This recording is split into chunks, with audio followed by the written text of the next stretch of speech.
fixed every single thing for everybody, how would we ever know how to live and live on our own?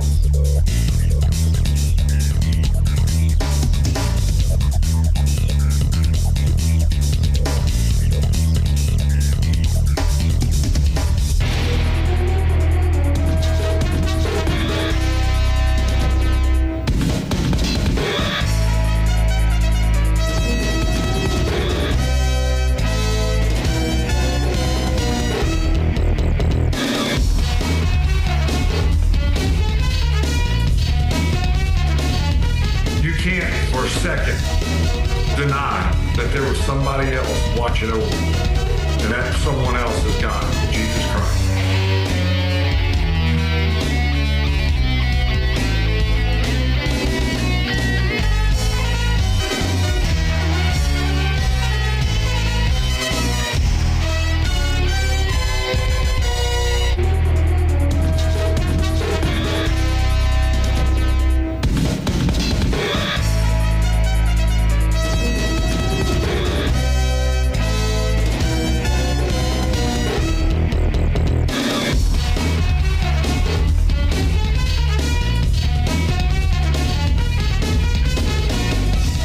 Persevere.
Welcome to Primetime Game Changers. I hope you really enjoyed that intro and that waiting screen. I mean, that was pretty impactful, but we are excited for this special episode today with NFL Hall of Famer, quarterback Brett Favre. But before we bring him on camera here, guys, how are you doing? We've got my dad's special guest as well, Pastor Hank Kuhneman, with Pastor Anthony and I today. But Dad, how are you doing? Man, thanks for being here. It is an honor to be here. And I got to say this, I don't know how y'all got me to come, because here's the thing. Every time I have you on my show, I provide food. They hit me up with DoorDash orders and all kinds of stuff. And I'm sitting here like in a fasting condition.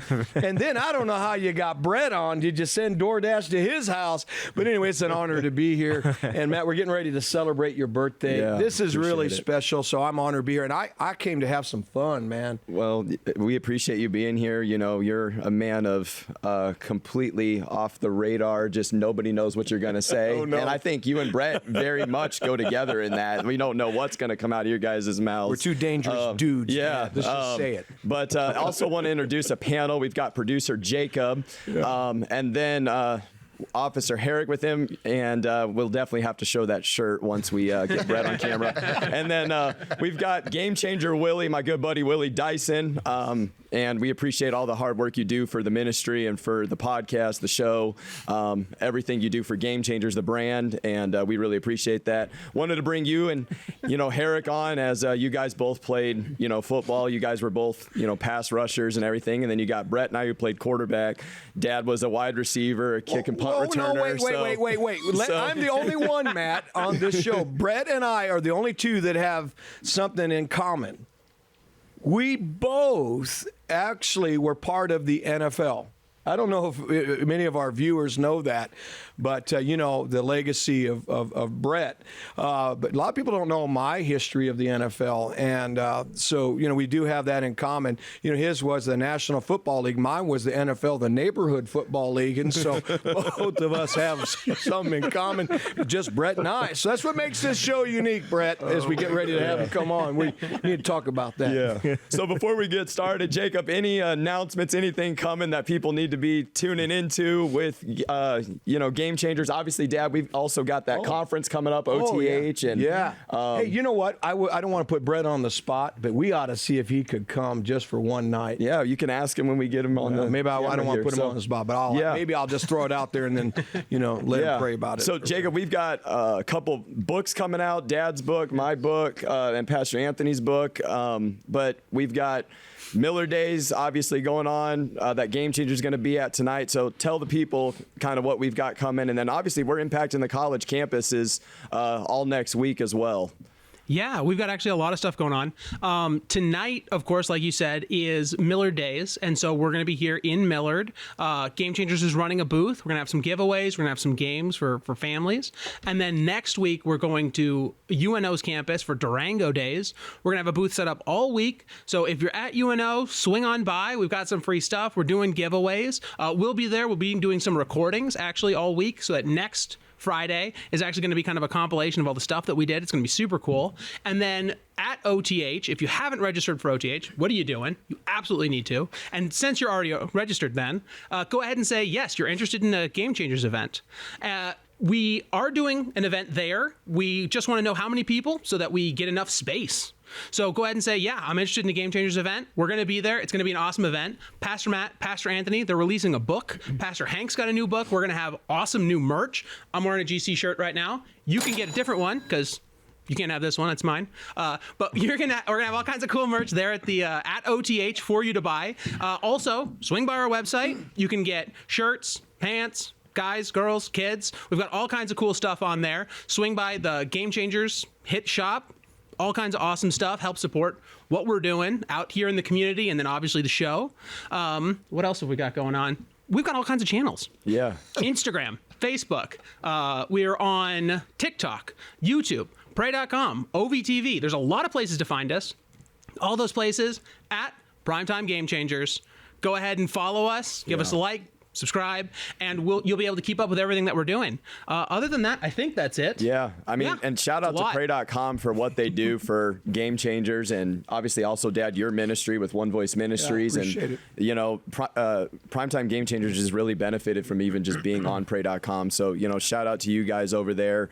I know you guys are really impacting a lot of people around the globe, and it's just amazing that you guys even have our show on that app. Well, I heard rumors that they were thinking about potentially coming to OTH. There was some stuff getting tossed around, and we want to give a shout out about Opening the Heavens Conference. This is hosted by Pastor Hank and Pastor Brenda, and it's just a phenomenal time of just coming together as the body of Christ and seeing the Lord move. In a big arena. That's what big makes arena. It incredible. And people come from all over, even outside of the U.S. It's an amazing time. And even with Game Changers, with our event, we had people from England. We had people from Trinidad and Tobago. Yes. I mean, so it's just an amazing time to come together. So this is the year you don't want to miss. Make sure to get there. Yes. So I don't think we should labor anymore. I'm excited for our special guest.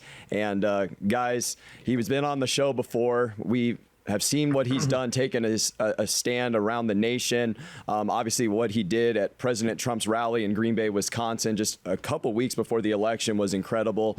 Any of you that watch football, you know the career that Brett had as a Hall of Famer, retiring with every major passing record, and just a legendary career, stuff that we all grew up at night watching Monday Night Football, seeing what he did, to honor his dad, all the records, everything, the starts, 297 straight, 321 if you include the postseason and the playoffs with that.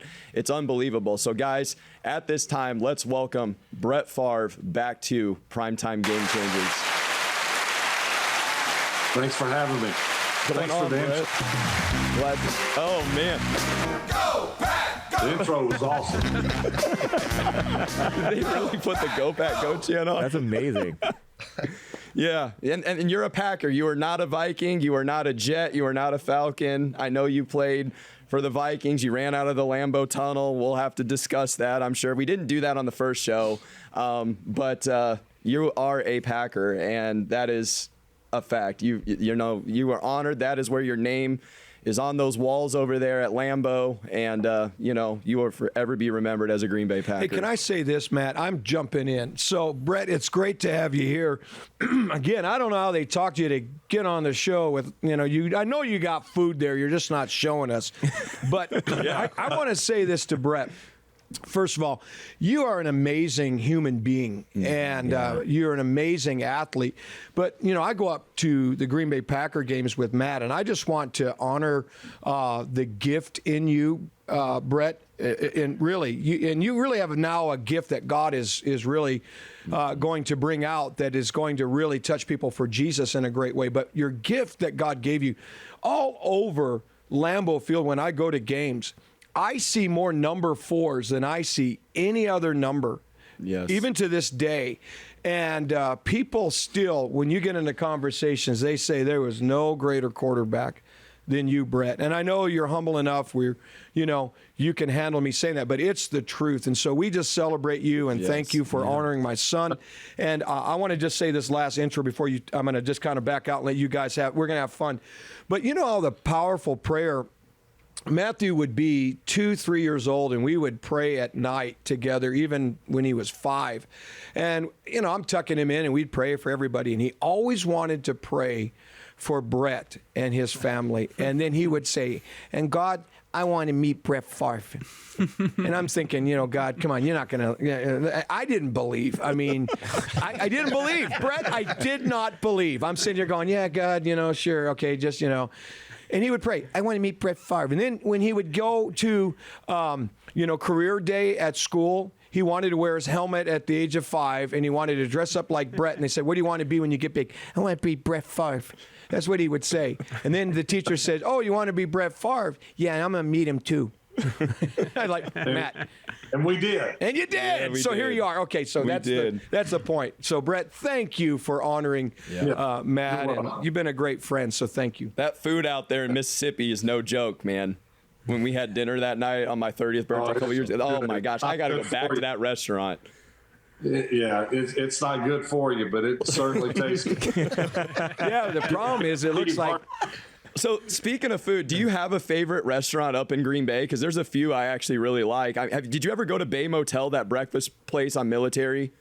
No, you know what? The one place that we probably went to the most, and it's still there, it's called Prime Quarter. Oh, yeah, we've been there. Where you make your own steaks or whatever? Yeah, you cook your own or you have them cook it. It's kind of a neat. That's where we went with Mom on Mom's first day. Mom loved that place. So you know what I did great. there, Brett? So, I used to be a chef before I got married at just turned 23. So I was a chef before, I married Brenda. And so I kind of retired from it. I don't know if you ever heard of Chef Boyardee. So that was my chef experience, and I would just pour stuff out of the can, the lasagnas, the SpaghettiOs. So when I went to that restaurant, Matt's like, Dad, you actually get to cook a steak. And I'm like, I don't know how to cook. I've been married 36 years. I don't know how to cook. So I just handed the steak to Brenda, and she made a great steak. So I love that place. If you know, the meat is great, and the chef, Brenda, was amazing. Yeah, so there you go. yeah. Well, thank you, Brett, for being on. You know, we talked a lot last time about, you know, just this nation. We talked a lot about your career and things like that. So tell us a little bit about, you know, that rally you just did with President Trump and going back to your roots in Green Bay. And that was the day that, you know, he had that did that garbage truck thing. I think he left Austin Struble Airport in that garbage truck, and he had that you know, vest on, and you had that picture with him and stuff. But what was that like in that moment? And honestly, I got to give you credit. I think that single-handedly alone won Trump the state of Wisconsin, without a doubt. Well, thank you, Matt. You know, it wasn't my cup of tea. Political, did I ever think or foresee myself speaking at a political rally? No. But I think, you know, what compelled me to go do it was our country's in limbo. And the common sense part of it is what it baffles me. Take the Republican, take the Democrat, you know, the terms, and just throw them out the window and just think common sense. Mm-hmm. It seemed like that has gotten skewed quite a bit. And I felt like that it was the right thing to do. I knew that there would be a lot of haters come out and the evil comments on social media and all that stuff, but I was ready for it. You know, I'm 55, soon to be 56. And, you know, as I said, the common sense, just the simple things that we as in this country have taken for granted, have gotten skewed so bad. And I think my voice and other people's voices is desperately needed. You got to suck it up and just take the evil comments and just let them blow by you, and just offering my perspective on the common sense. I just felt compelled to do it. I don't know what else. You know, I knew that. Yeah. We talked about it as a family, and I think collectively, when the president asks you to do something, that doesn't mean you have to do it, but it made perfect sense to me to just, I didn't go in there and talk about physics because I don't know anything about physics. I didn't talk about things that I don't know. I talked about things that I do see and live daily. Yeah. Yeah. And so in that moment, I mean, the reception you got in there was incredible too. I mean, because that's in the Resch Center just across the street from Lambeau, right? It's right over there off, is it Dream Drive? Like in between Oneida and Holmgren Way, right? So it was just right over there. And I mean, the amount of reception that you got was just unbelievable. That's true. I watched it. It was just truly special. And, you know, I could tell that President Trump got a kick out of it too, in that moment. And that was just a couple weeks before the election, but it was powerful. Listen, I think you were fantastic. I think you were terrific. I think you helped save America. I think you're huge. Listen, way to go. I think you're fantastic. Yeah, I think he's the great. Listen, I think he's the greatest guy that's ever played. I think he's that good. That's pretty doggone good. Yeah. If pastoring doesn't work out for you, you got to. But Brett, I do a better Ronald Reagan. Have you ever heard my Ronald Reagan? I want to hear it again. I've heard it, but I want to hear it again. Well, certainly yes. Now, let's suppose that your mom. Well, what was the question? Okay, anyway, yeah.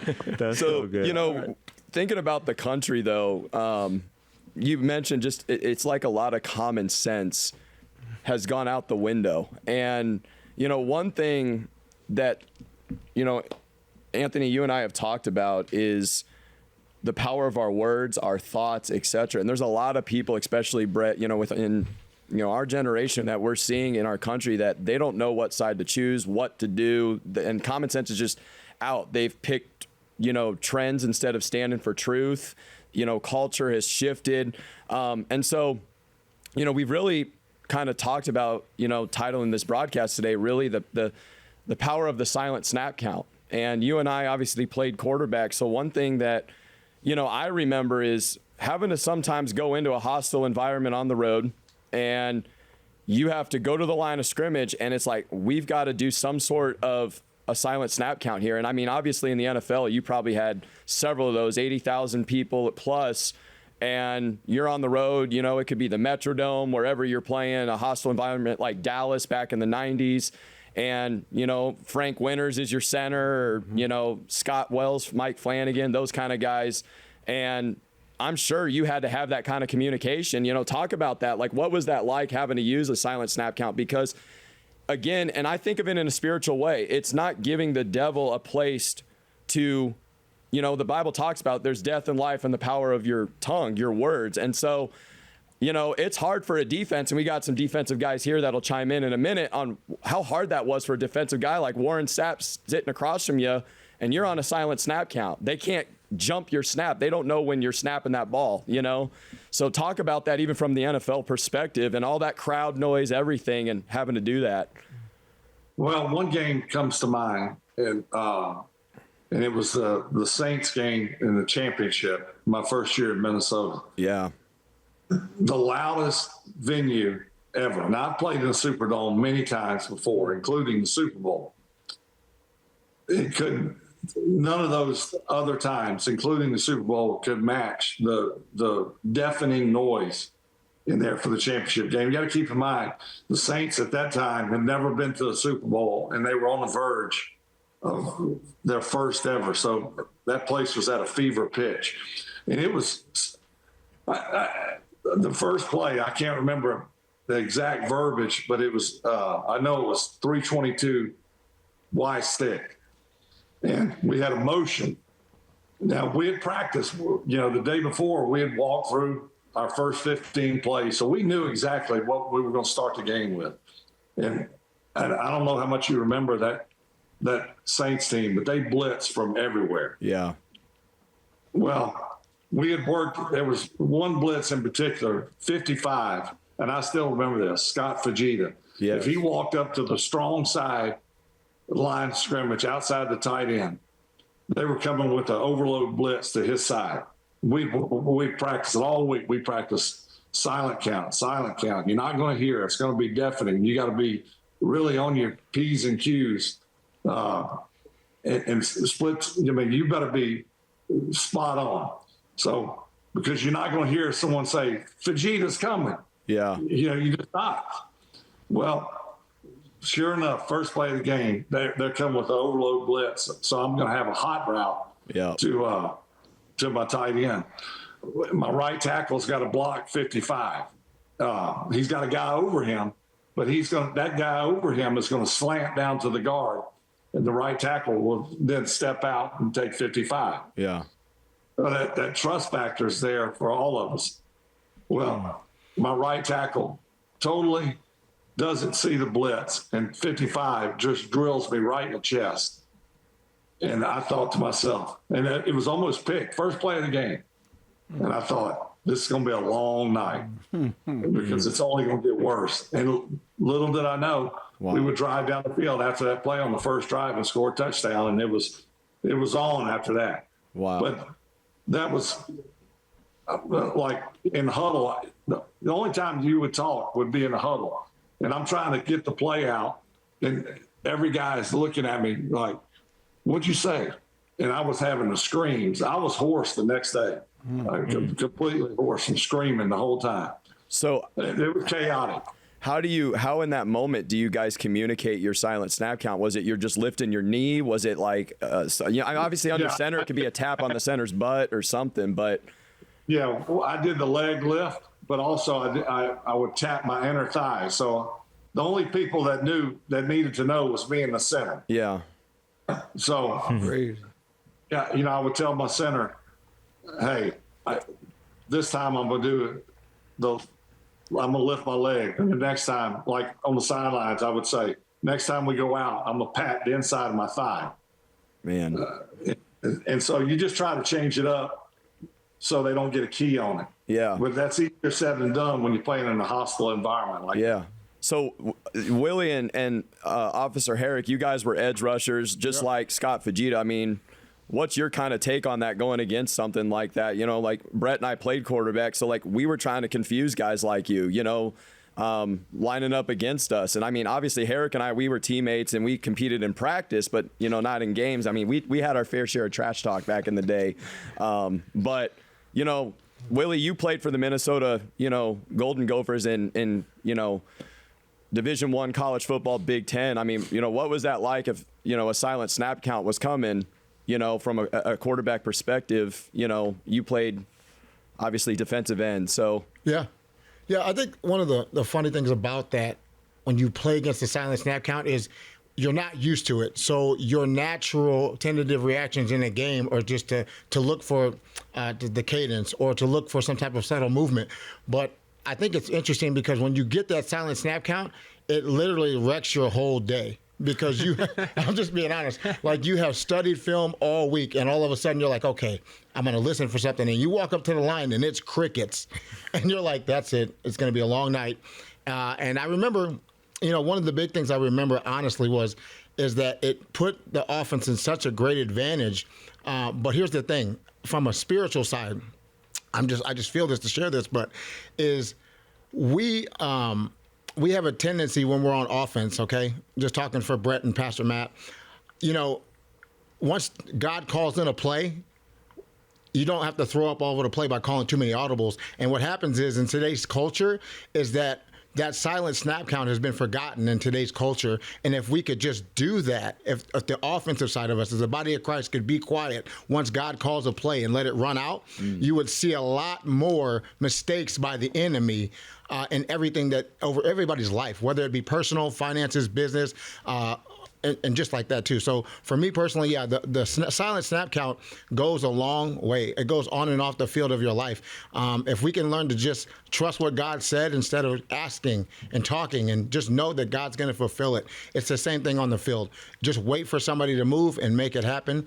But yeah, it causes the enemy, it causes the defense a lot of chaos because you have to jump, you have to hope, you have to overthink. And me personally, I remember in high school, the state semifinal game, we were playing Hazelwood East. I'm from St. Louis. And I remember that was the first time I'd ever heard the silent snap count. And I'm pretty sure I jumped off sides like 3 times. I'm just being honest. I'm pretty sure I jumped off field like 3 times. And the coach is like, are you going to figure this out? I go, maybe I will, maybe I won't. That's not really up to me. But yeah, I think it's a great tool. Yeah. So Brett, obviously over the years, you know, everybody knew your blue 58, you know, or green 18 hut. I mean, and you know, Rodgers carried the green 19 thing, you know, his whole entire career. How do you, over the years, when you're a 20-year vet, people kind of tend to know that count? I mean, obviously you could do different fluctuations and, you know, maybe add more to the green 18, you know, or something like that. But it's like people tend to know, oh, well, we know Brett's cadence. We know Brady's cadence. We know Rodgers' cadence, you know, and things like that. So how do you still, you know, you and Rodgers were guys that were magicians at getting people to jump off sides when you did use a loud count. Over time, you know, and I always told people, like, I started kind of doing these after I'd hand off. I would do like jump passes and whatever. Like I didn't have the ball in my hand, but I would, and I would always I would hand off and turn around and jump like I was going to throw, and I'd get the defensive end to jump up, and I was like, first of all, he's an idiot. Willie, did you have your fair share of jumping like that? Brett would have faked you on that, man. I don't know. I was pretty smart. But, you know, I'm in practice and I'm using that, and I'm like, hey, I may be onto something. And so all of this kind of developed from boredom. Same thing with the snap count. It was the same snap count in practice all the time. But as I got older, I started looking for ways, like you said, you know, when teams, I play Chicago twice every year. Urlacher, very smart, instinctive guy. Lance Briggs, the other linebacker, super smart. You know, you just not going to go in there and beat them at their game. No. So you had to, you know, they knew the checks. They knew all the stuff that we did because we played them so much. So what I had to do was, and Mike Holmgren used to say it best. He was like, when we had a razzle-dazzle play or something new that may work, it may be a big deal, or it may come back to haunt us. He would always say, hold on to your left one. and I thought to myself, is that what I think it means? Yes, that's what it, so like, what I mean by that was, so like we 3rd and 12 in Chicago, it's loud, and you know, maybe they blitzed on that down and distance, maybe they didn't. Yeah. Well, you want to make sure you know what they're going to do, so you go with a longer count. Well, to change it up, they know that too. So I would say first sound, which you hold on to your left one, because you don't have to, if they blitz, I'm banking on if they blitz, they're going to be caught off guard and they're not going to get there on first cadence. So I'd walk up to the line and say, usually I'd say, go, blue 18. Yeah. So I would say first sound. So I was rolling the dice. Yes. And that way, the next time you were in that down and distance, they would say, I'd be ready for the quick count. So I would get them to show what they were going to do. Yeah, Ryan said he has the cadence. Actually, one of our media guys, if they want to play that, so we can actually get like a sound of what it sounds like. I'm telling you. And then I want to comment about the hands in the air from a fellow NFL guy. Yeah. You know, mine was the neighborhood football league, but I just want to talk into this for a minute with the hands up, Brett. I have an interesting perspective about that that you might want to hear there. Okay, go. Yeah, go ahead and play it, Ryan, so we can hear it. Blue 58, 30%. Blue 58, 30%.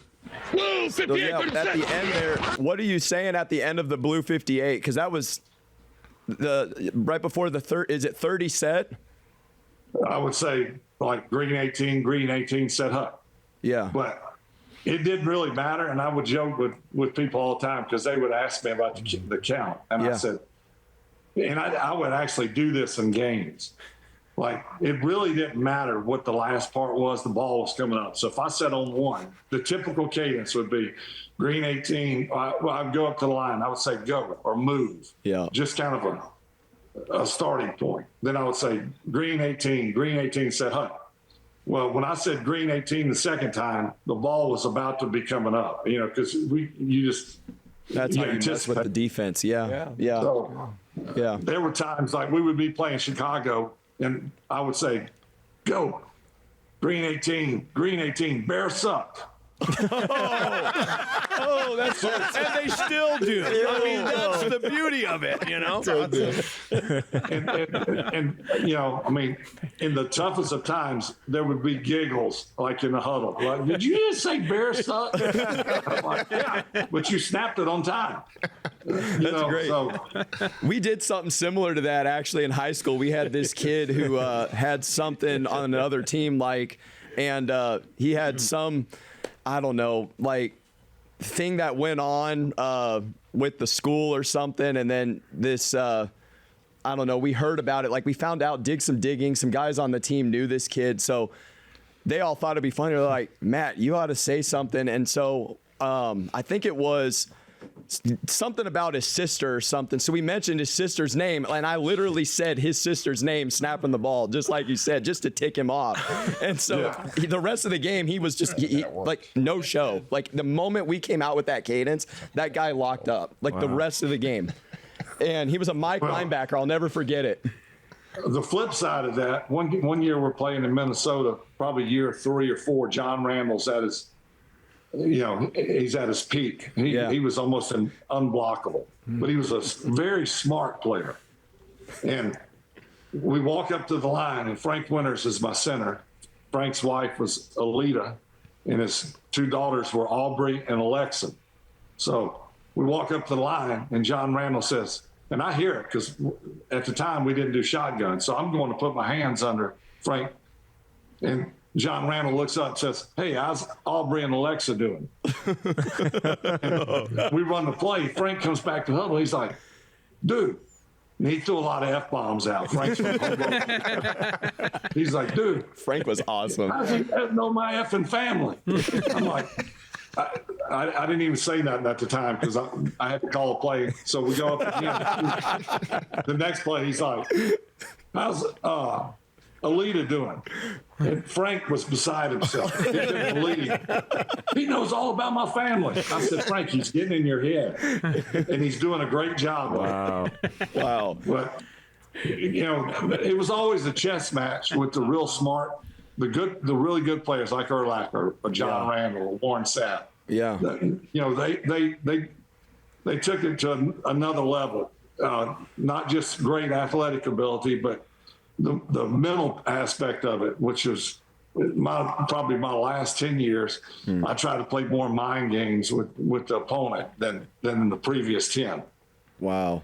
So, Anthony, I feel like you got something on that because, think about that. Like, the devil does the same thing. It's like he knows what's important to you. He comes in to try to steal, kill, and destroy. Obviously, the Bible says that God's not the author of confusion, and the devil does that stuff. So watching our words and our thoughts and how we operate is so important. Yeah, well, what was most interesting about some of the stories you were sharing, Brett, is the fact that you guys weren't really concerned about what the defense was doing. The offense had a plan, and what mattered was as long as you were in sync with your center and the rest of the team was in sync with the snap, then that's what you guys went with. And so when you're talking about society right now and the culture, and you mentioned, some of the things that you were ready for when you spoke at the campaign rally with President Trump, that's the mentality that we have when we come against, any type of situation or circumstance that, would be not welcoming, is to understand, hey, I've got a game plan going in already. God's told me this, or I've decided this already. It doesn't matter what the opposition or anybody on the outside is going to say. So I honestly want to commend you because I know we all know there's been things that you've had to walk through personally. And for you to just continue to stand strong and not be one of those people giving in to the opposition and not just running your mouth or anything, but you said, hey, I'm going to let my actions do the talking. And so that's the thing that stood out to me the most about, just your playing career and just who you are as a person. Well, thank you. I really appreciate that. Very nice of you. Yeah. Pastor Hank, I know you could say the same thing in the face of the things you spoke out with the word of God about President Trump, and you didn't change your stance. And Brett, you didn't change your stance either. And so, Pastor Hank, talk about that even. I think it's a powerful thing, and watching our words, sticking with the story. Yeah, let me go back to, let me have a little fun here. So, Brett, when I played in the NFL, the Neighborhood Football League, and they put me in at quarterback, you had Green 18, mine was Green Acres. and then when you were saying the Bears suck, I was saying Green Acres, I really suck, because I was not good at it. And then the defense, they would lift their hands up like this, in a sign of, give it up, dude. And they were my own teammates. So anyway, so I switched from quarterback and I started playing receiver. But I do think this, Brett, I think when the defense, now I'm going to answer your question. I think it was fantastic. Okay, so here's the point. So, I think a lot of times the reason why the defense put their hands up, Brett, is the way you would thread that ball between 2, 3, 4 defenders, man. I think they were like, I quit. There's nothing I can do, man. And I want to say this last thing on that. I've watched several with Matthew growing up. We would watch some of the highlight reels that the different news channels, things would put out of your conversations with some of the opposite teams, how you would walk up and get in their face stories and say things. You remember that, man? Well, Amon Green is from Omaha, and he told me a story, and he's like, I got to say that real quick. And then I'm going to make a powerful I talked to Amon Green because, he is from Omaha. Yeah. And we were talking. He goes, funny story about Brett. He goes, we're getting in the huddle. And it's like start of the game, and he goes, I think we were playing Tampa Bay, and Warren Sapp's like crossing the line of scrimmage, just yapping. And Brett basically tells the rest of us in the huddle, hey, I'll be right back. And he goes, we're all like, Brett, what are you doing? What are you doing? And you walk over there, and you just get in Sapp's face like, you're not doing this today. and he goes, we all just was like, hey, Brett's done it. We got nothing else to do. We were all trying to tell him, don't get over there. And you went and just absolutely yapped it up with Sapp. I don't know if you remember that. It was like, Mon said it was like start of the game or something. And Sapp was, trying to let y'all have it right from the start. I'm here all day, all of that. I'd like to hear your comment. Tell us about that. And then I'll make my powerful, 20-second point. But go ahead. I'd like to hear about that. What I'll say about that is, I did get Warren's face. The lesson I learned is don't do it at the start of the game, because I instigated. He was a madman after that. And Frank, who was also my roommate in center, was like, dude, you don't need to poke the bear. It's bad enough as it is. I can't block him on a good day. And now you're over here trash talking with him. And that just provokes him. So I learned to stay as quiet as I could, as long as I could. But one thing about Warren was a hell of a player, but he was an even better trash talker. So you couldn't talk him down. He backed it up, and all he needed.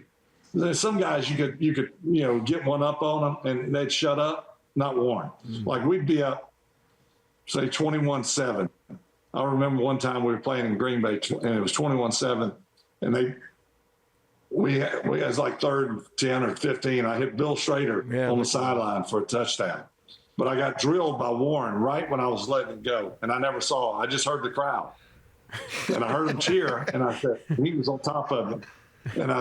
And he's like, all day, for. And I said, it was a touchdown. We're up 28-7. He goes, I don't give a damn.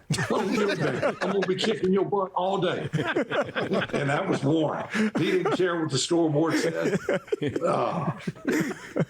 If we were up by 40 or down by 40, he was still trash talking and bringing the heat. Yeah, but Brett, I saw. No, wait a minute. I saw a video, and this is what you got to sometimes do to the enemy. And this is what I had to do with the fake news. I had to do it with a liberal agenda that was coming really strong for our country and our generation. Yeah. I also saw one video where I think it was Sapp, where he tackled you and you looked at him and you got up and you said, "Is that the best you got?" Do you remember that one, Matt? Yeah, I think you played Minnesota and you said, I thought you hit harder than that. Yeah, that's what you said. Yeah, I'm like, that's my kind of guy, man. Yeah. But, I've had to listen, to answer your question, and maybe, Brett could speak into this, whether it's the game of football or the game of life, you got to not let the enemy get in your head. Yeah. You just can't. And that's really what was happening over the last 5 years of constant narratives that were coming at the people of this great country. And I just kept saying, don't let this stuff get in your head, because if you do, you'll start believing it. And that's really what and it'll change the game. And I knew that it would change the outcome of our country and a generation for our kids. And so I had to stay with the story. I had to stay with the game plan. That's what God said to me, because, Brett, the Lord spoke to me back on 9/11 with our church congregation that he was going to raise up a president out of New York who would be born and raised there, that would bring our country back on course. And so, I knew through time the Lord revealed that it would be President Trump. And people didn't believe it when the Lord was saying it, even before he even came into power in 2016, and I had to shut off all of that stuff. And then there was times where I had to be purposeful and get in the head of the fake news and let them know that, you know what, I'm going to speak truth, I'm going to stand for truth, and I've got some teammates called a nation of patriots and God-fearing people that were not going to let this happen. We were not going to lose the game. And it's why God had you go to Wisconsin, to deal with the trash of our country. And you helped shift Wisconsin. You helped shift the nation. And I think it's beautiful. So I want you to say something I'd like to know from Brett. Brett, you know, in times when you do face people coming and saying things that aren't true, they're lying about you at some level. I mean, we all on this panel, we all have somebody in our lives that have come at us to really try to make it hurt. What advice would you give, or maybe what have you learned? I've learned something. Don't answer your critics is what I learned. You don't absolutely. How That's do you what I was going to say. Go ahead. Yeah. Were you really? You were going to say that? You know, I want to comment back, or I wanted to comment back and fight fire with fire. But you're wasting your time. Yeah, you are. You stand firm in what you believe in, and when given the opportunity, you can voice your opinion, but don't get into the little petty arguments, whether it be social media or some debate, because you're not going to win that. There's the crazies are crazy. You're not going to change their mind. You just stand firm in what you believe in. And when given the opportunity to say your side, do it, but not in the social media argument. Yeah. You know, so in that discussion, you know, a lot of times people, they want to voice their opinion, especially when you feel like you've been betrayed in life. You know, even Officer Herrick, I think about what you guys had to deal with the whole country, you know, doing this whole talk about defund the police and all that stuff, you know, and how you had to show up every single day, putting your life on the line, Officer Herrick, for, you know, this country. And we thank you. And we thank you. So, Officer Herrick, real quick, do you have a comment on that before I ask this question to Brett? You know, what was that even like, you know, for, you know, you having to take a stand for this nation and what you believe in and keeping our streets safe in the face of, man, I want to make a comment so bad because it's atrocious that people even think that kind of stuff. It's hard to be quiet. My first oath was in 19 when I went to the Army, you know, so I'm a veteran and a cop. But I got to tell Brett this first. From my son, who adores you, he wanted me to say, Mr. Brett, winner, winner, chicken dinner. From Jackson to you, just so you know. Show your shirt, bro. Yeah. Show your shirt. Here's You got to show your made shirt. for the draft. All right, I got to stand up for it. So it says, Herrick made that, right? That's friggin' awesome. now, people can bag on jean shorts, but tell you what, Brett Favre's not wearing a dress, I'll tell you that much right now. So, you wear those jean shorts, brother, okay? Hey, wait a minute. I'm not either. I mean, where's my shout out? And, okay, you know? Common sense is not common anymore. It doesn't exist. You got guys who want to be girls want to be guys, people want to be pets and cats and stuff. But, Pastor Matt, to speak to your point, Fair. It's hard to be quiet. You know, it's hard to be a Christian, but I'm glad that I am. Being like, you can't answer your haters either, by the way. The world's full of them, unfortunately. Yeah. But I don't care about those people. The one who made me, God made me. I know what God said about me. That's good. God made me. God forged me. God died for me. That's my opinion right there. That's what matters to me. Yeah. Let the haters hate. I don't care about the haters. Yeah. Yeah. Yeah. You know, so Brett, one thing that comes to mind is, you know, like I said, in this country or just in the world, people have a hard time dealing with things like the word betrayal. And when you feel betrayed or mistreated, and it's like, man, I didn't get to share my heart. I didn't get to have a say. You know, what comes to mind is maybe the separation that happened with the Packers. And then I know you wanted to go get your revenge and come out that tunnel in Lambeau, and you know, you beat them your first year twice, and then obviously, you know, the next year they won the Super Bowl. But what was that like running out that tunnel, you know, and you're like, man, I'm going to a place I've been 16 years of my career. I want revenge. And actually, a lot of people don't know this. I think it's the most savage thing I've ever seen in your career. You know, we can talk about the trash talk. We can talk how you'd sprint 40 yards down the field and decleat Patrick Willis, all that stuff. But on that first drive, and I remember this because I was a Packer fan, but I was a fan of yours as well.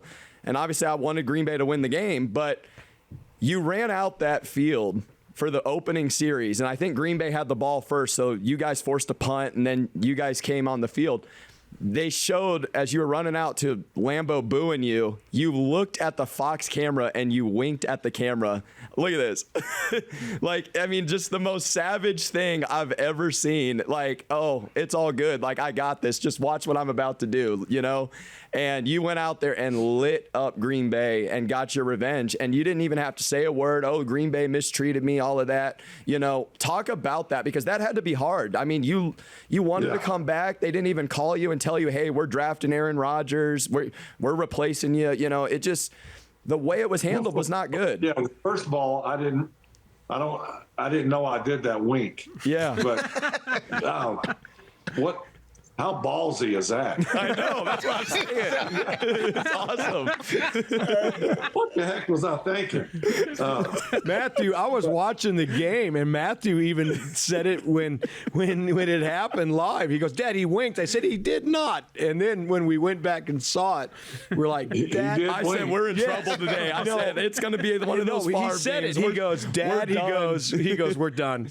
He goes, that wink, we're done. And he shredded us. We looked we always stupid. Celebrated you, yeah. Oh, man. Yeah, well, you know what's funny? The Packer game in Green Bay was about 2 weeks after the one in Minnesota. Yes. So that atmosphere in Minnesota when the Packers came in was like a Super Bowl. It was electric, and I couldn't have played any better.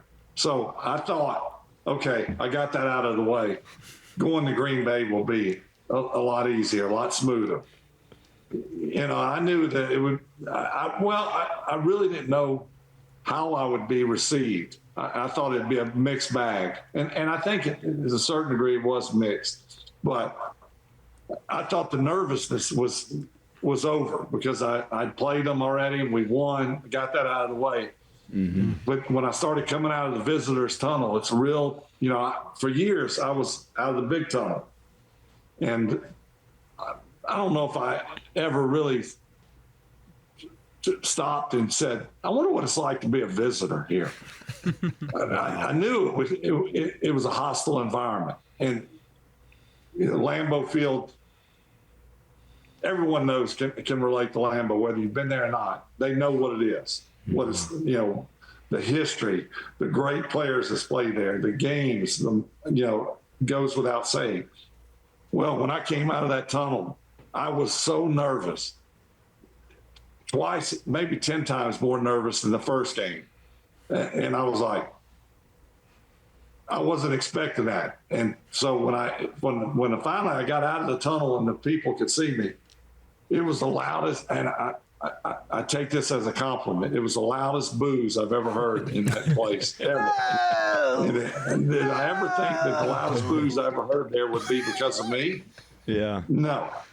So the pressure was on even greater than the first game to perform at all time. You know, I thought, okay, I already did my piece in Minnesota. I don't need to prove myself anymore, although I wanted to. But then when I walked out of that tunnel, I got those boos. I was like, so we have the clip of how loud it is. So if they have the clip of how loud those boos were, like, I want to play that and then talk about. Listen. Yeah, it was. Wow. So Brett, in that moment, I mean, obviously you felt some sort of, betrayal. Obviously, like, man, I want to get back at this team. I'm gonna play them twice now.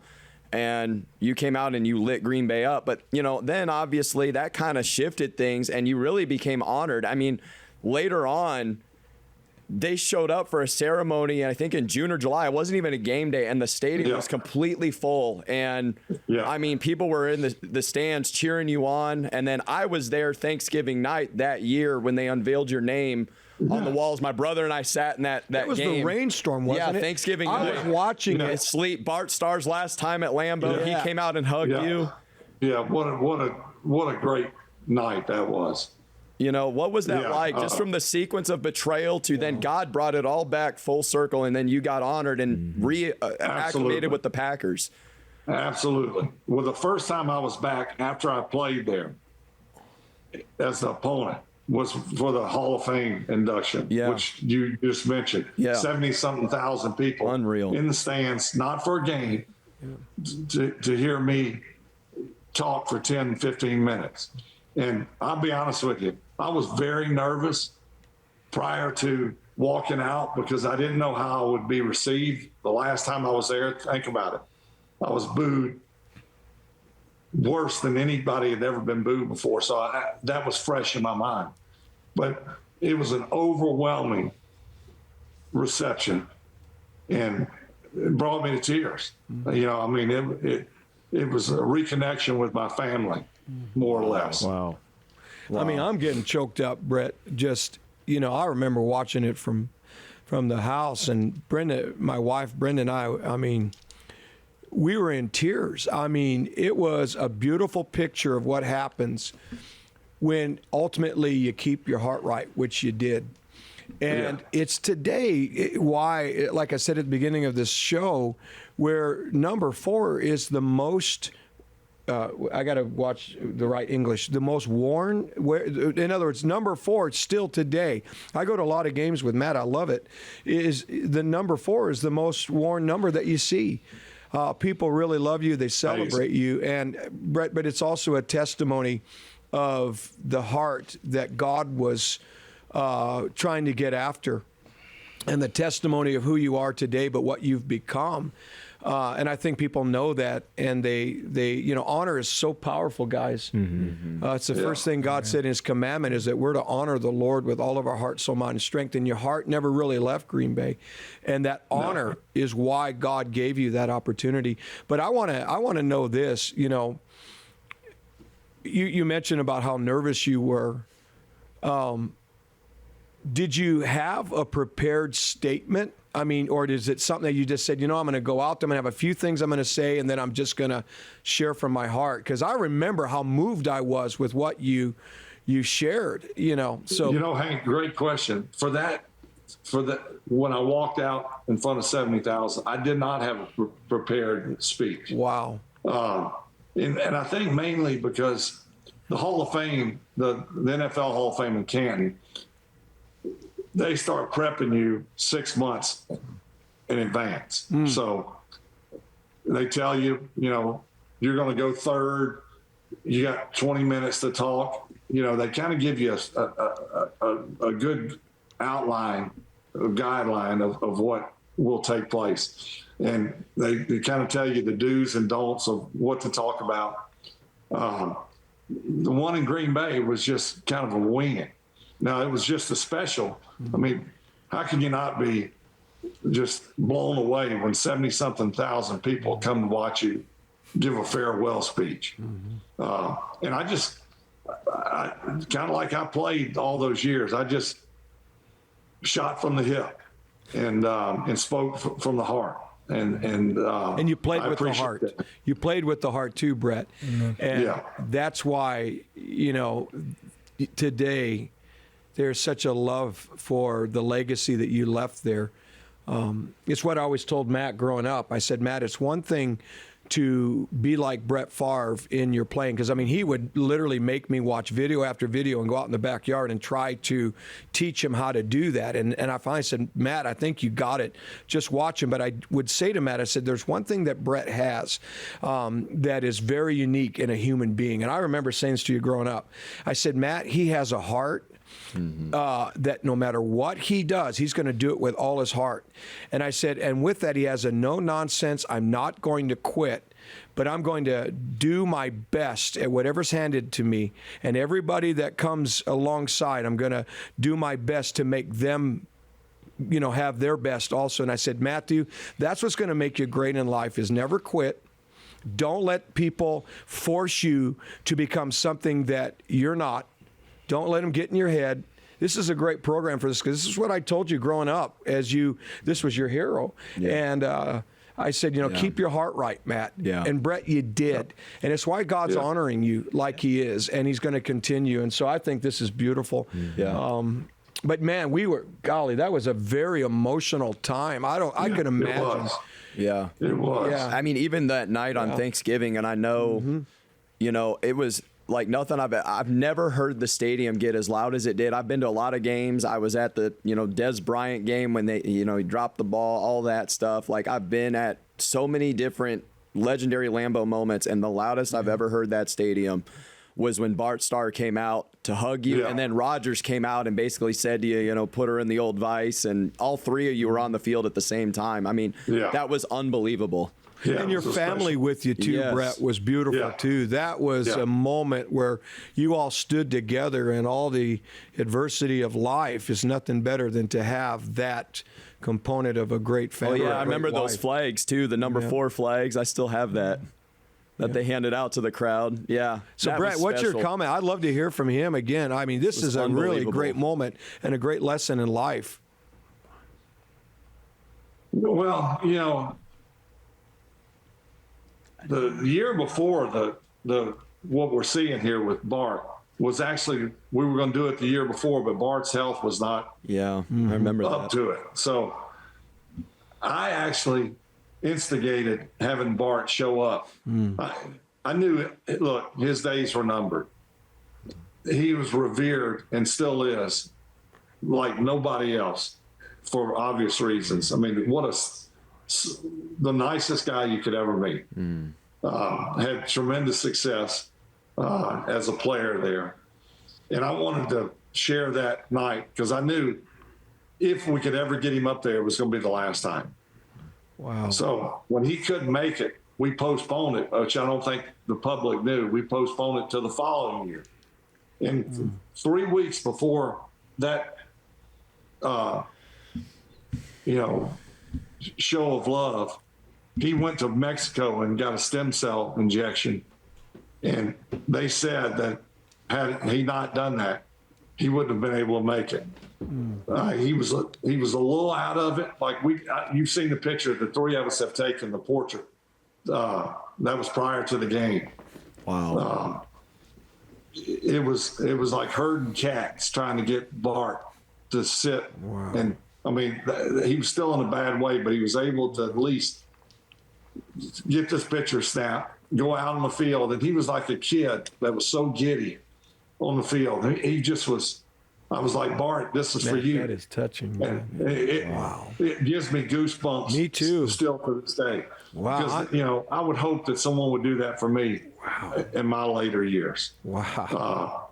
So that was, to me, was more about sharing with Bart than, even though it was to honor my 16 years there and retire my jersey. It was, to me, it was more, this is Bart Starr's last, this is swan song right here. Wow. Wow. That's touching. It just, that night, I remember sitting in there. The weather was terrible. It was sleeting. Yeah, it was Green Bay weather. It was Green Bay weather, and I love it. I love that. I love cold, snowy games up there. It's my favorite. But don't you think Thanksgiving is interesting too? It was. I look at things sometimes in life. Maybe I'm a little weird, but I always look at things from God's perspective. I try to live my life that way. Is what does God think? Why is this happening like this? And the fact that it was Thanksgiving is because I think, again, the principle of honor that was in your heart, the principle of honor in the fans' hearts, your family's heart, your honor to Brett or to Bart Starr there. All of it was about honor and Thanksgiving. And I think ultimately God was smiling down, going, I want to bring a sense of honor and thanks. Brett, where you came in there with an incredible honor, and what honor does is it brings a sense of restoration, and that's really why we talked about even President Trump and this, why we have our country back is ultimately the people that honored God and honored one another, honored what is sacred, important. That, wow, we're sitting back giving thanks, and we're sitting here going, look at what is happening now to our country. So I don't know if that's making sense, but I just think the fact that it was on 100%. Thanksgiving and honor was such a part. Now you look back at everything and see how it's played out. Absolutely. I'm taken back too with some of this, and you recently did a podcast with Pastor Brian Hall, and you mentioned something about the two thieves on the cross. And can you share that story, like your revelation of that on this show? It was unbelievable. Wow. And you got choked up the last time talking about it. I don't, hopefully, you're able to, hey, whatever happens. But it was beautiful. And I think people need to realize that, because that goes with honor. Mm-hmm. Yeah, I think it's Luke 33. I can't remember the exact verse, but it gives hope to all of us, because this guy is a criminal, maybe a murderer, a bad guy. And right before he's put to death, he asked God or Jesus, remember me when you get to heaven. And of course, Jesus says, I will remember you. Yeah. What's so compelling is we're all sinners, some worse than others, but we're all sinners. There was only one guy that wasn't. He was crucified. Mm-hmm. So there's hope for each and every one of us, down to the last second, which, he was in the fourth quarter, maybe even overtime, and he asked for forgiveness. Wow. And Jesus gave it to him. Yeah. And so that's a lesson for all of us. We're never going to be perfect. No matter how hard we try, we're going to fall. And we're going to fall again, and we're going to fall again. No matter how hard we try to be right, you take 2 steps forward, 1 step back, 2 steps forward, 5 steps back. And that's the game of life. But there is hope for all of us. Yeah. And it really, it's simple. You don't need to make it complicated. Believe in Jesus Christ. I choose to believe, and I tell people this all the time. Like, the fair weather or the non-believers, I'm like, maybe you're right. Maybe there is nothing after. But just, what if you're wrong? Mm-hmm. Which I believe, and I'm going to believe. But for those non-believers, if they're wrong, imagine where they're going to. And, it's just simple. Choose to believe. With God, there's a lot more good things can happen than without. Mm-hmm. And there's hope. Mm-hmm. Wow. Hope for us all. Wow. Powerful. Anthony, you got any comment on that? The only question I had for you, and maybe you could share this with the viewers, Brett, just with all the, a lot of the adversity you dealt with as a football player, and just, your time with the Packers, and then that transition to Minnesota.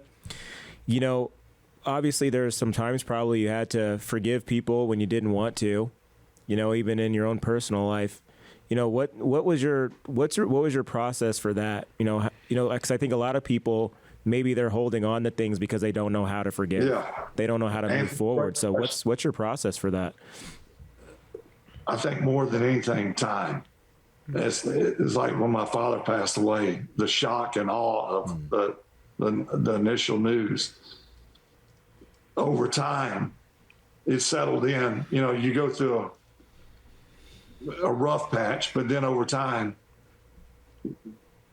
it heals. And so, someone does you wrong, your initial reaction is fight, either with words or with your hands or with, a gun or a knife, whatever. But over time, especially as you get older, and I will say wiser, the fighting is not the best thing.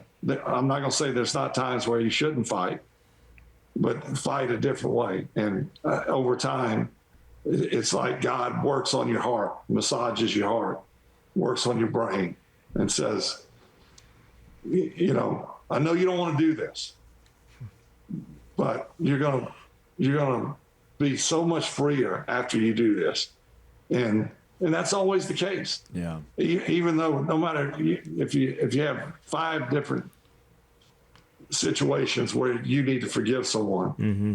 and they all work out fine, the 6th one doesn't quite work out the way you want, and but it will forgive, move on. And it's so much more refreshing. You know, I had such ill will versus the Packers. And quite frankly, when I went to Minnesota, I only cared about 2 games. Green Bay in Minnesota and Green Bay at Lambeau. And the hard thing for me was I had to muster up the energy to play 14 more games. Wow. Because I was putting all my eggs in one basket. Wow. And that was wrong. And, you know, after I won the first game, what I will say about easing the tension, there was a part of me that wanted to do somersaults and cartwheels and right in front of the bench. But I knew that wasn't going to happen, and I knew that served no purpose. And it was like I forgave them at that moment. And the peace was just immeasurable after that. Wow. No matter what happened. Now, fortunately, we played them again and we beat them. And then, like you said, Matt, the next year they won the Super Bowl, so they got the last laugh. Yeah. But after that win, that was like I forgave them. And the weight on my shoulders was lifted off tremendously. Wow. Yeah. Willie, do you have a question for Brett here in this time? I do. So I just want to make sure that I always give honor. So I want to thank Pastor Matt and Pastor Anthony for having me on the show today. It's a blessing to be here. Brett, it's an honor to meet you, sir. I just wanted to ask this. You know, I grew up in St. Louis. I was a Rams guy. But my first NFL game was October 10th, 1993. You guys were playing the Broncos. That's the first time I saw Reggie White and all of you guys, and that's when I decided I wanted to be a defensive end. But the question I have for you is my father, I used to train all the time with my dad, and he would always bring you up. He would be like, you have to have a special edge, a level of tenacity where, like, no matter what happens, we're going to get it done. And I watched a lot of your games, and I was talking to Pastor Matt about this, but, like, you got hit a lot. Like, you got hit a lot. And I'm serious, but you got hit a lot. And I watched you, you know, when people talk about quarterbacks running the ball today, you were doing this before most people were even talking about quarterbacks taking the ball and running down the field. And so my question for you, sir, is where did you get that, I guess we'll call it that animal? You know, we would call it that dog on the field. But where did that come from? And what would you say to this generation of young men about how to pursue not only things on the field, but off the field as well, with that same swagger that you played with? Yeah, so it came from my dad. And I tell this story so many times. My dad was short on attaboys and long on. Yeah. You know, my dad he would say a few choice words that I'm going to choose not to use here. you can imagine. He's like, he was my high school coach. He was the head football coach at high school for 35 years. And he said, if you ever lay on the field, me and your mama won't ever come out there and get you. Wow. Don't expect that. So you can lay all night. You can be there the next day for all I care. But no one's coming to get you. And, you know, he was, when I say tough, that's an understatement. Yes, and there was just no room for, I'll use the term sissy. Yeah. You know, there was no room for that. And when my older brother played for my dad, my younger brother, we all three played quarterback. And my older brother, actually, he threw it with my older brother. I think my older brother threw for like 1,700 yards. And then we ran the wishbone. And I would say, Dad, we need to throw the ball. And he would say, you need to let me call the plays, and you shut up and run what I call. But in practice, I did everything that everyone else did. I played both ways. No, we only had 30-something players. Wow. But it was all about toughness and discipline. My dad was very little on strategy, X's and O's. He was more, if we're tough and we're in shape, we got a chance. That's good. And that means my son, and quarterback too, I'm not going to do anything to showcase him that's going to jeopardize the team, including throwing the ball. And if he were here today, he would say, worked out pretty damn good, didn't it? That'd be hard to argue. But that's where the toughness came from. Yes, sir.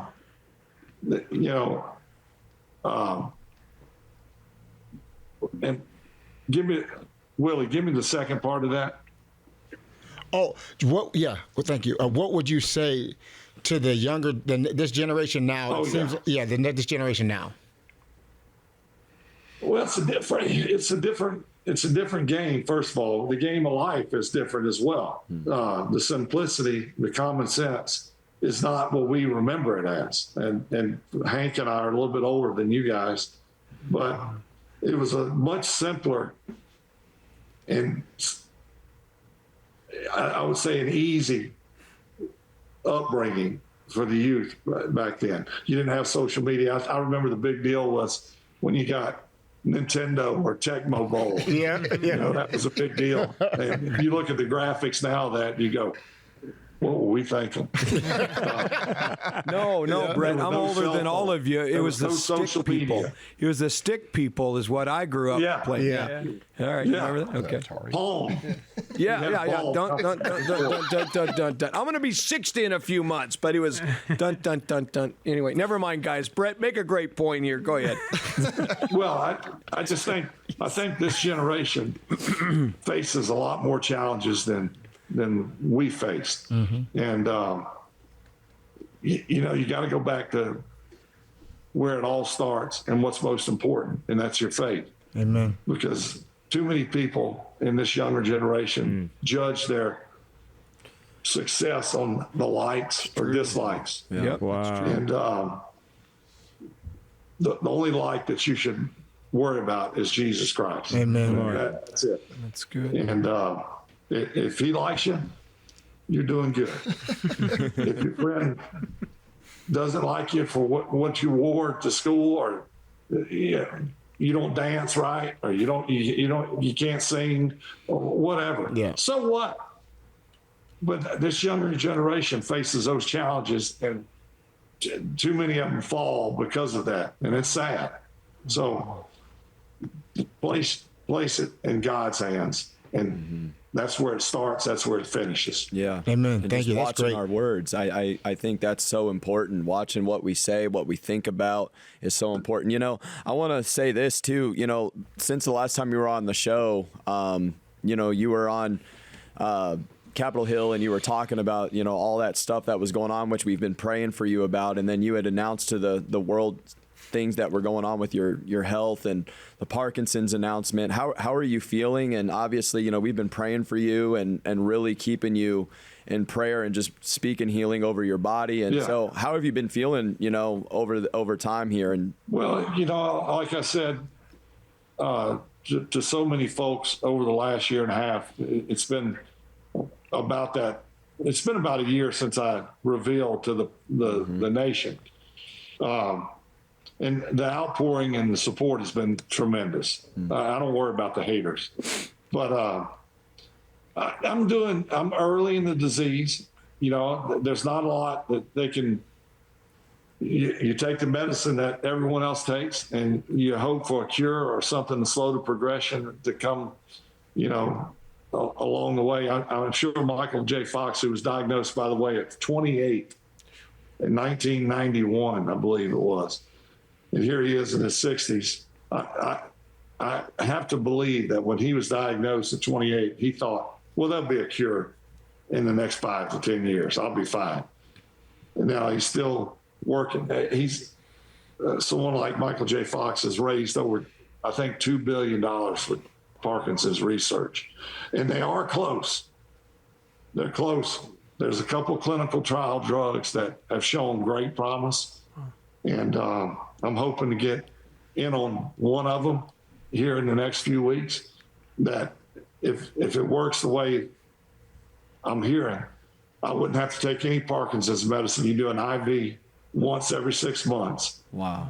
And pretty much you're symptom free for 6 months, and then you do it again. So that would be a godsend. Wow. Amen. But But all in all, I can't complain. Life is good. wow. Anthony, you're going to say something? Oh, and of course, we have our son John, who he's got this career that he's trying to, go towards the UFC. I don't know if you heard, he was supposed to be on the Contender Series with Dana White, and I think President Trump might have been there. But just a week before, was it a week before? It was like about 3 weeks before his fight. He had a rib injury. He had a rib injury and training. He couldn't fight, and so the UFC reached back out to him and said, John, we've been tracking your journey, and the reason why this is important, he was diagnosed at the age of 10 as a type 1 diabetic, and I've been hearing there's some breakthroughs that are coming, in the area of type 1 diabetes as well. And so, people often ask me, well, how do you navigate that? This is your son. He's taken, 40,000 shots or something, maybe 50,000 since he's 10 years of age. And I always say it this way, if you mentioned Luke, or the book of Luke regarding the thief. And I always tell people, if people understand, why did God give a whole book to Luke? He was a physician. Mm-hmm. He traveled with the apostles. But Luke also documented a lot of the miracles of Jesus. So he documented, as a medical doctor, a lot of the supernatural encounters of our Lord. Because God is trying to say something very powerful. If we do have to take medicine, or we have a certain diagnosis, I always say it's just like taking food. You are to pray over it and say, Lord, this works with my body and not against it, for a healing and for a cure. But then at the same time, we should keep pressing for, if one woman in Mark 5 who had an issue of blood for 12 years, she spent a lot of money at the hands of the doctor, and at the end of the day, she had no medical options. There was no medical cure. But she said, you know what? I got to reach for something else. I've got to reach for ultimately who's the healer, whether he's going to bless this type 1 diabetic research or Parkinson's disease. I got to reach for him. And she did. And 12 years of frustration, of a hemorrhaging, of an issue, immediately it shifted in her whole body, her whole life. And so, that's what I want to encourage not only you, Brett, but I know of John, my son, if you're listening, or maybe our viewers today, is, keep, if you're taking medicine, God has blessed the medical industry. Pray as you take that into your body. God, let this work with my body and not against it. In fact, I want to pray for people right now. Sure. And then also, God, may you also supernaturally heal those people. Father, I come to you in the name of Yeshua, the name that is above every other name, any named disease, any named cure. You are God, and there is none else. And so as we come to your throne today, we thank you for grace and mercy, God, unmerited favor and help in the time of need. And we pray now for everyone who is listening and those that will watch, especially those, Lord, that are facing something in their life. Maybe it's a medical condition where they're saying there's no cure. Or maybe there are those that are watching today and they are in a situation where they're like, God, I don't know what to do. I don't know which direction to go. God, I am asking for divine intervention. And we are praying for your mercy to come, especially over those, Lord, who are taking medicine or need to take medicine, or maybe they've been told that there is no cure. God, I pray that if they receive medicine into their body, that you would sanctify it, set it apart, and bless it, that it would work with their body and not against it. And there would be an acceleration of healing that will come to those, Lord, who are crying out to you. But ultimately, Lord God, we look to you. There is no one that can match the greatness of the honor of who you are, God. There is no one that can match the greatness of your power, your mercy, your love, your kindness. Oh, and how about this, God, your forgiveness. So I do pray, Father, bring forth a healing touch upon anyone right now on the sound of my voice that needs a touch that only comes from the power of the saving right hand of you, our Lord and our Savior. And God, touch their body now, that disease has to bow. Lord, depression, loneliness, whatever it is, has to bow. And lastly, I do pray for the medical community. Lord, it's time now for breakthroughs. Mm-hmm. Yes. You said in your word, oh God of mercy, that you cause it to rain. And when it does, it rains on those that are just, but also the unjust. Lord, I say, it doesn't matter if that farmer's a heathen or a righteous farmer. You water their crops. I ask you to do this in the medical community now for the sake of people who have suffered at the hands of disease. Lord, I ask you to accelerate not only your healing power, that's why Dr. Luke is in the Bible, but I pray that you would accelerate, God, medical cures and discoveries, and that they'll not be held back by bureaucracy. And those that, Lord, they're in it for the money, let it be for the sake of the suffering that they receive an answer today. And lastly, I want to stretch my hand towards you, Brett. Yes. God, you are so pleased with this man. And you have taken him through a journey now that men must hear.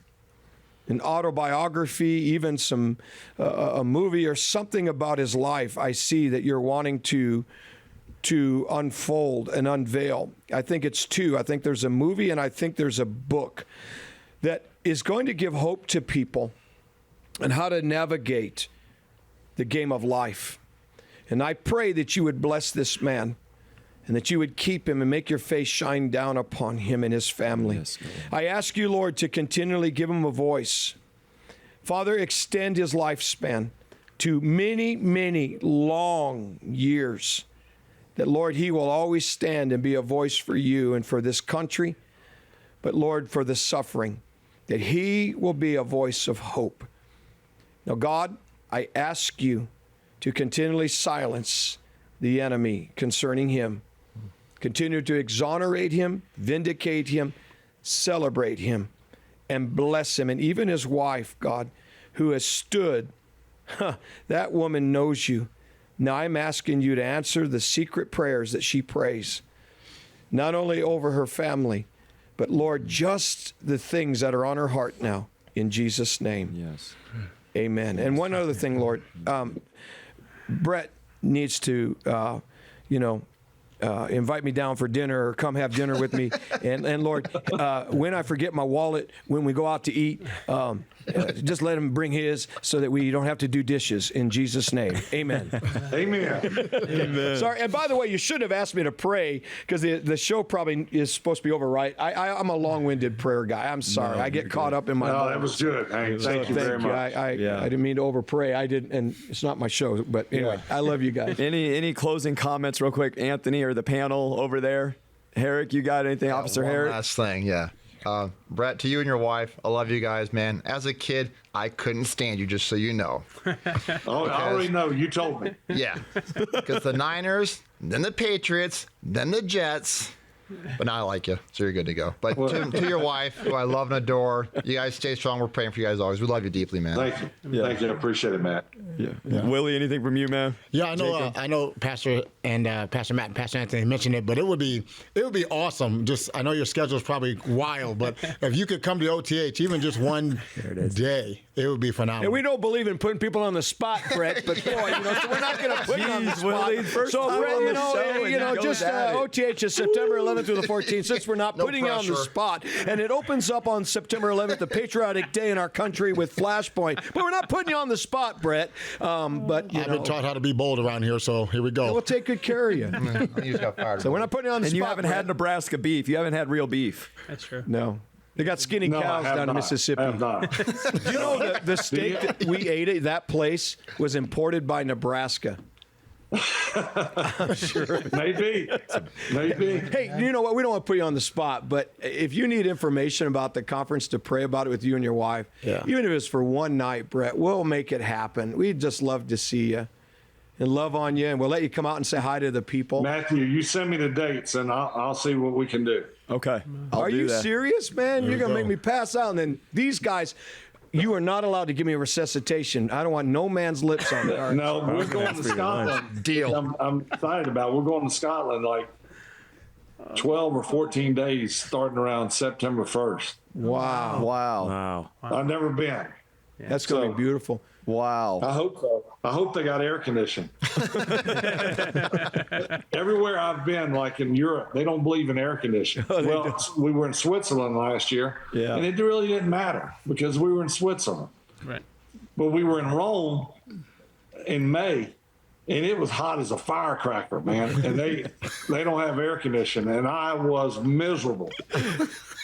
Hey, we were talking because I was talking about, a couple of my guys up in Green Bay, and they were on the phone with you that time, and you were talking about how you miss sometimes that cold up there in Green Bay, living out in Arizona, or not Arizona, living out in Mississippi, but it feels like Arizona heat sometimes in Mississippi because of that humidity. Right now, I would do anything to be in December Green Bay weather.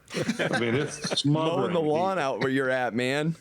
Hey, is that a clean shirt, Brett? I got to know before we leave. It is. And someone asked me if it's true, and I said, absolutely, it's true.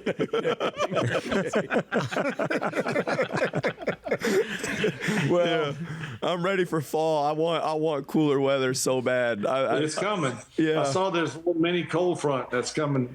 It's actually going to get down here. Y'all obviously will get it first, but the lows will get down in the 50s.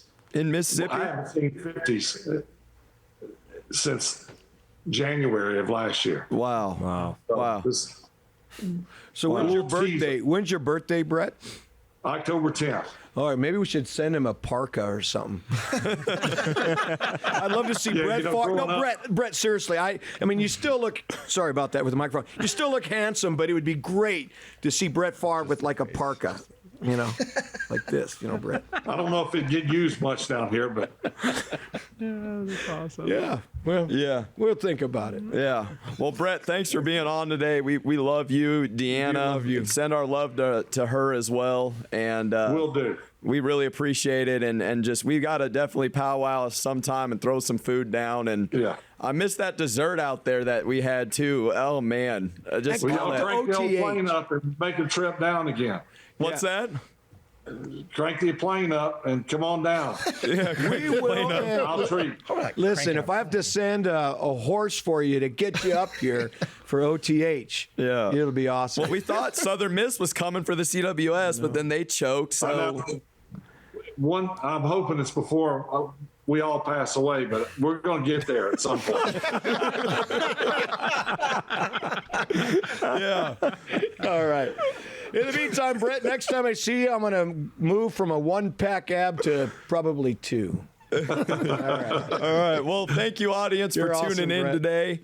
If this show had blessed you, we just encourage you, share it with somebody, send it to somebody, like, subscribe to our podcast, follow us on Instagram at Primetime Game Changers, and even follow Brett at Brett Favre on Instagram, and keep up with what God is doing in his life. But we thank you guys for tuning in. We'll see you at OTH in a few weeks, and we're excited for our new book that's coming out as well. So see you soon, and remember, change the game in your city wherever you're at. Bye-bye.